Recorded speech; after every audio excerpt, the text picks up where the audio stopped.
લઈને નોટિફિકેશન જાહેર કરવામાં આવ્યું છે। કેન્દ્ર સરકારે જાહેરનામું બહાર પાડ્યું છે। દેશમાં નાગરિકતા સંશોધન કાયદો લાગુ થઈ ગયો છે અને આ કાયદા અંતર્ગત શરણાર્થીઓને 3 દેશના શરણાર્થીઓને ભારતીય નાગરિકતા મળશે। બિન મુસ્લિમ શરણાર્થીઓને નાગરિકતા મળી શકશે। 3 દેશોના અલ્પસંખ્યકો આ 3 દેશ છે બાંગ્લાદેશ, અફઘાનિસ્તાન અને પાકિસ્તાન। આ ત્રણેય દેશોના અલ્પસંખ્યકોને નાગરિકતા મળશે અને હિન્દુ, શીખ, પારસી, બૌદ્ધ ધર્મના લોકોને નાગરિકતા મળશે। હિન્દુ, શીખ, બૌદ્ધ, જૈન, પારસી અને ખ્રિસ્તી આ 6 ધર્મના લોકોને, આ 6 ધર્મના લઘુમતી સમુદાયો કે જે અન્ય દેશોમાં લઘુમતી છે તેમને નાગરિકતા આપવામાં આવશે ભારતમાં અને કેન્દ્ર સરકારે જાહેરનામું બહાર પાડતા જ લાગુ થઈ ગયું છે।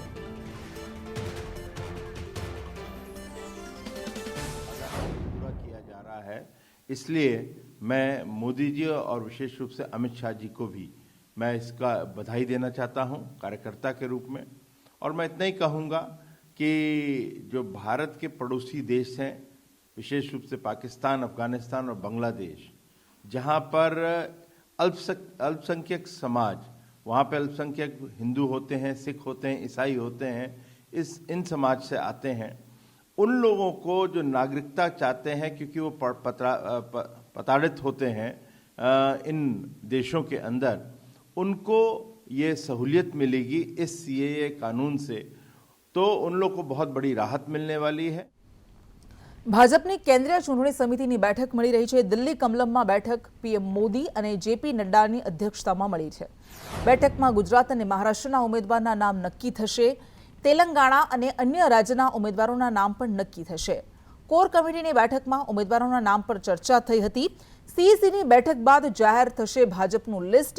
ગુજરાતની 11 બેઠકોના ઉમેદવાર જાહેર થવાના બાકી છે। પ્રથમ યાદીમાં 15 બેઠકોના ઉમેદવાર જાહેર કરવામાં આવ્યા હતા, ત્યારે જે 11 ઉમેદવારોના નામ જાહેર કરવાના બાકી છે આ યાદીમાં આ નામ પણ જાહેર થઈ શકે છે।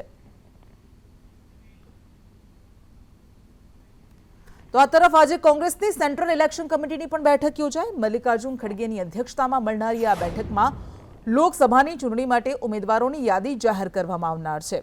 ગુજરાતમાં 24 બેઠકો પર કોંગ્રેસ ચૂંટણી લડવાની છે।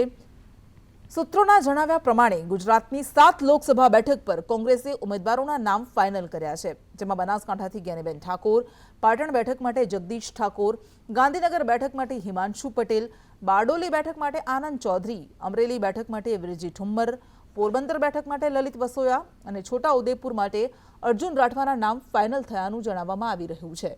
સીઈસીની બેઠકમાં ગુજરાત કોંગ્રેસ પ્રભારી અને પ્રદેશ કોંગ્રેસ અધ્યક્ષ હાજર રહ્યા। મોડી સાંજ સુધીમાં ઉમેદવારોની યાદી જાહેર થવાની સંભાવના છે।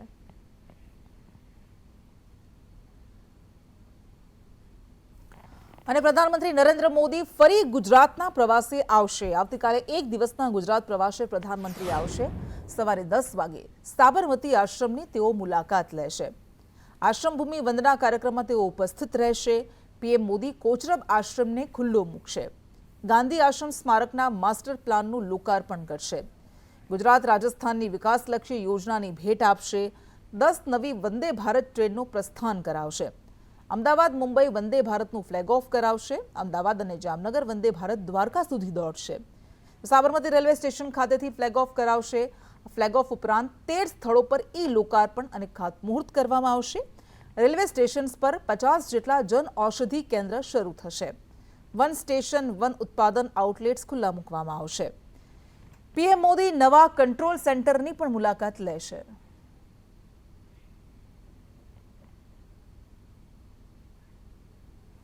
લોકસભા ચૂંટણી પહેલા ભાજપમાં ભરતી મેળો છે।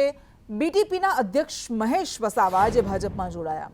પાલનપુરના પૂર્વ ધારાસભ્ય મહેશ પટેલ પણ ભાજપમાં જોડાયા। મહેશ વસાવા સમર્થકો સાથે કેસરીઓ ધારણ કર્યો। આદિવાસી વિસ્તારમાં વર્ચસ્વ ધરાવે છે મહેશ વસાવા, ત્યારે સીઆર પાટીલે તેમનું ખેસ પહેરાવીને ભાજપમાં સ્વાગત કર્યું। આ ઉપરાંત પૂર્વ સીએમ છબીલદાસ મહેતાની પુત્રી પણ ભાજપમાં જોડાયા। નીતા મોદી કે જેઓ પણ આજે ભાજપમાં જોડાયા કોંગ્રેસના કાર્યકર્તાઓ સાથે।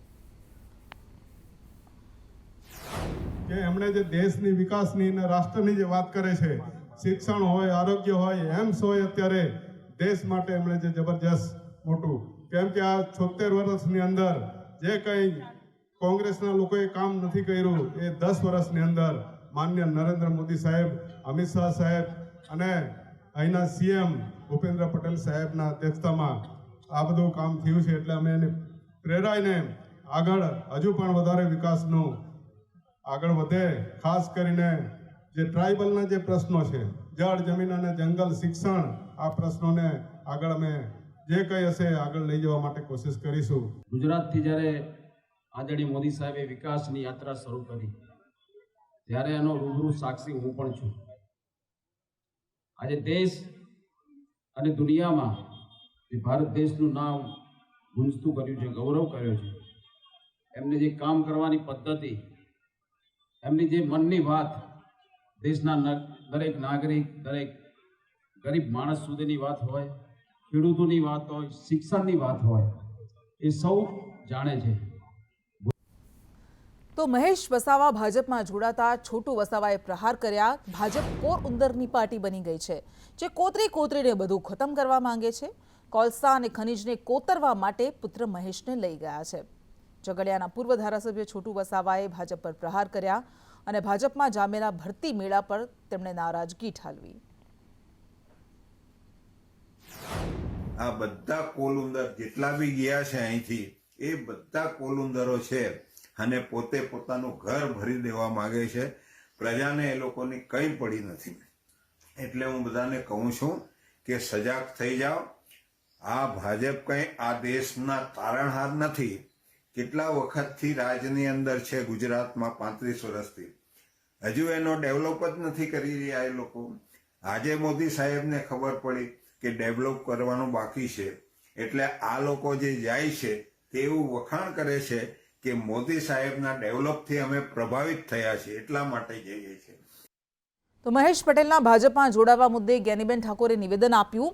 સોદો કરીને ભાજપમાં ગયા હોવાના તેમણે આક્ષેપ કર્યા. 2022ની વિધાનસભામાં પાર્ટીને બ્લેકમેલ કરીને ટિકિટ મેળવી હતી. 2017થી જ મહેશ પટેલ ભાજપમાં હતા અને ભાજપ પ્રત્યે તેમનો પ્રેમ હતો.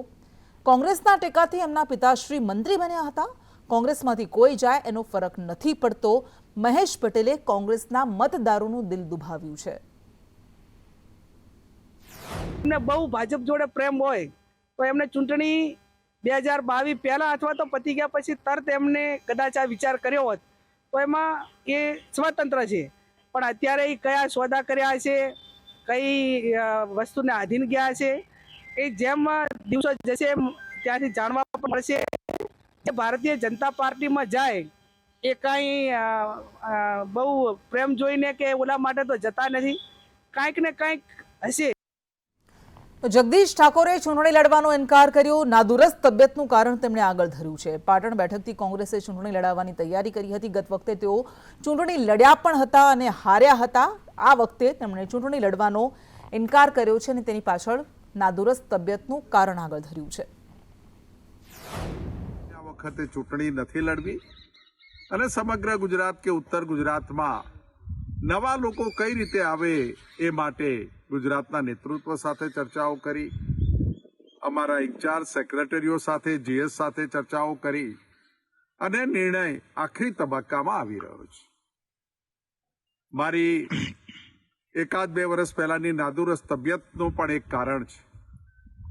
મારા સાથીઓ અને મારો પરિવાર પણ સમગ્ર રીતે કોંગ્રેસનું કામ કરવા અને કરવા દેવા માટે ખુશ છે. તો લોકસભા ચૂંટણી પહેલા બનાસકાંઠા કોંગ્રેસમાં ભંગાણ થયું. ધારાસભ્ય કાંતિ ખરાડીના વિસ્તારમાં કોંગ્રેસમાં ભંગાણ સર્જાયું. લોકસભાના ઉમેદવાર રેખા ચૌધરીના સમર્થનમાં સંગમ કાર્યક્રમ યોજાયો. અમીરગઢના 150થી વધુ કાર્યકરોએ કેસરીઓ ધારણ કર્યો. કપાસિયાના સરપંચ સહિત 100થી વધુ ભાજપમાં જોડાયા. ખારા ગામના સરપંચ સાથે 50થી વધુ સમર્થકો ભાજપમાં જોડાયા.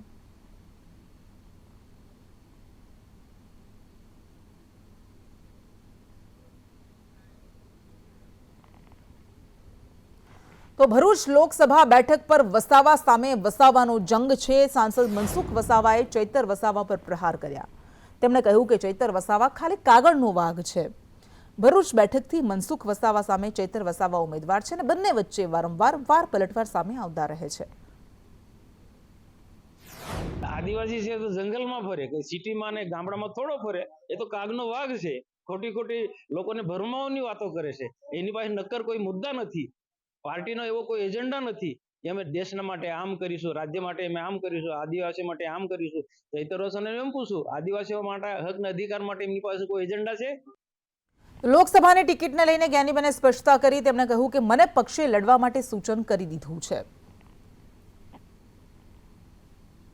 તો જ્ઞાનીબેન ઠાકોર કે જેમણે પ્રચાર આરંભી દીધો છે, ગામડાઓ ખૂંદી રહ્યા છે, ગામડાઓમાં બનાસની બેન જ્ઞાનીબેન નામથી તેઓ પ્રચાર કરી રહ્યા છે, ત્યારે તેમણે કહ્યું કે મને પાર્ટી તરફથી કહેવામાં આવી રહ્યું છે, આવી પાર્ટી તરફથી કહી દેવામાં આવ્યું છે ને એટલા માટે હું ચૂંટણી લડી રહી છું.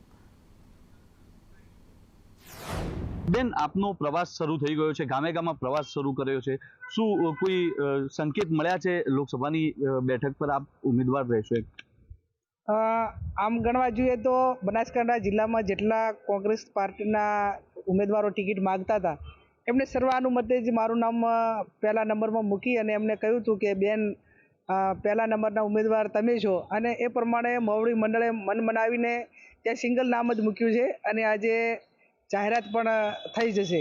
એટલે હું માનું છું ત્યાં સુધી પ્રદેશનું મવડી મંડળ હોય, AICC હોય, એને બનાસકાંઠાના અમારા કાર્યકરોએ જ કોઈ લાંબી કસરત ન કરવી પડે એટલા માટે કરીને એમને પોતે એમ કીધું કે વર્તમાન સમય અને સંજોગો પ્રમાણે તમે બેન લડો તો સારું, કોંગ્રેસના હિતમાં એ સારું ને લોકોની માગણી આ છે.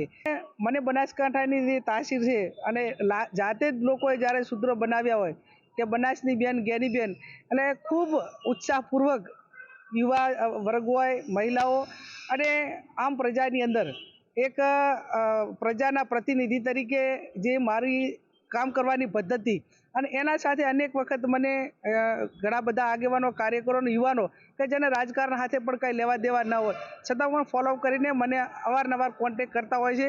ધવલ જોશી, સંદેશ ન્યૂઝ, બનાસકાંઠા. તો વિપુલ ચૌધરીના પાટીદારો પરના નિવેદન સામે કાંતિ અમૃતિયાએ પ્રહાર કર્યા છે. તેમણે કહ્યું કે થોડી ઘણી આબરૂ પણ આવા નિવેદનોને કારણે જતી રહી. કોઈ પણ સમાજ પર આક્ષેપ કરવો યોગ્ય નથી. પાટીદાર સમાજ સેવા કરવા માટે ટેવાયેલો છે. કાંતિ અમૃતિયાએ વિપુલ ચૌધરીના નિવેદનને વખોડ્યું. તેમણે કહ્યું સુખી હોય એટલે જ ટ્રસ્ટી થયો હોય. વિપુલ ચૌધરીએ કરેલ પાટીદારોની ટીકા મામલે તેમણે નારાજગી ઠાલવી. એટલે વિપુલભાઈ, તમને આખી દુનિયા ઓળખે છે, તમે શું છો. પહેલાં તો તમારે આવું સ્ટેટમેન્ટ આપવું જ ન જોઈએ, કારણ કે આપણે ચોખ્ખા હોવા જોઈએ. આપણે ચોખ્ખા હોય તો સ્ટેટમેન્ટ અપાય. અને સમગ્ર પાટીદાર ઉપર જે આક્ષેપ કર્યો હોય ને, એમાં હું તો રાજકારણમાં, હું તો બધા સમાજનો નેટો હોઉં, પણ પહેલાં તો હું પાટીદારનો દીકરો હોઉં, એટલે જરાય સહન થાય નહીં. એટલે વિપુલભાઈ, આ તમારું સ્ટેટમેન્ટ બહુ ખોટું છે અને સ્ટેટમેન્ટ આપતા પહેલાં વિચારવું પડે કે આપણે કંઈ દૂધના ધોયેલા નથી. સોની યોજનાના પાણીના લાભ માટે ખેડૂતો ગાંધીનગરમાં 20 થી 25 જેટલા ગામોમાં સિંચાઈ માટે પાણીની માંગ કરી રહ્યા છે. જામનગર કાલાવડના ખેડૂતો પણ ગાંધીનગર પહોંચ્યા. સ્થાનિક ભાજપ MLA મેઘજી ચાવડા સાથે ગાંધીનગર પહોંચ્યા. મંત્રી કુંવરજીભાઈ બાવળિયા સાથે મુલાકાતનું આયોજન છે. જેમાં ખરેડી, ગુંદાશ્રી, ચાવંડી, ડેરી વડારા, ખીજડીયા, ભાવભી ખીજડીયા, નપાણીયા ખીજડીયા, મુરીલા, બામણગામ, ટોળા અને મુરીદળ, આ બધા ગામડાઓ જે છે, બીજા ઘણા ગામડા છે, એ બે બાજુ અમારાથી 10 કિલોમીટર પાણી આવેલા જાય છે. અને અમારા જે અમારું ગામ છે 12,000 15,000ની વસ્તી છે, 40,000 વીઘા અને 16,000 એકર જમીન છે ખરેડીની. મોટું કાલાવડ તાલુકાનું ગામ છે, પણ સિંચાઈ યોજનાથી વંચિત છે. રાજ્યમાં આજથી ધોરણ 10 અને ધોરણ 12ની બોર્ડની પરીક્ષાનો પ્રારંભ થયો છે. 15 લાખથી વધુ વિદ્યાર્થીઓ બોર્ડની પરીક્ષા આપી રહ્યા છે. અમદાવાદ, સુરત, ગાંધીનગર, રાજકોટ, વડોદરા સહિતના જિલ્લામાં પરીક્ષા કેન્દ્રો પર વિદ્યાર્થીઓનું સ્વાગત કરીને શુભેચ્છા પાઠવવામાં આવી હતી. આ વર્ષે બોર્ડની પરીક્ષા ઘણા નવા નિયમો સાથે લેવાઈ રહી છે. બોર્ડે ધોરણ 10 અને 12ની પેપર સ્ટાઇલમાં પણ કેટલાક ફેરફાર કર્યા છે.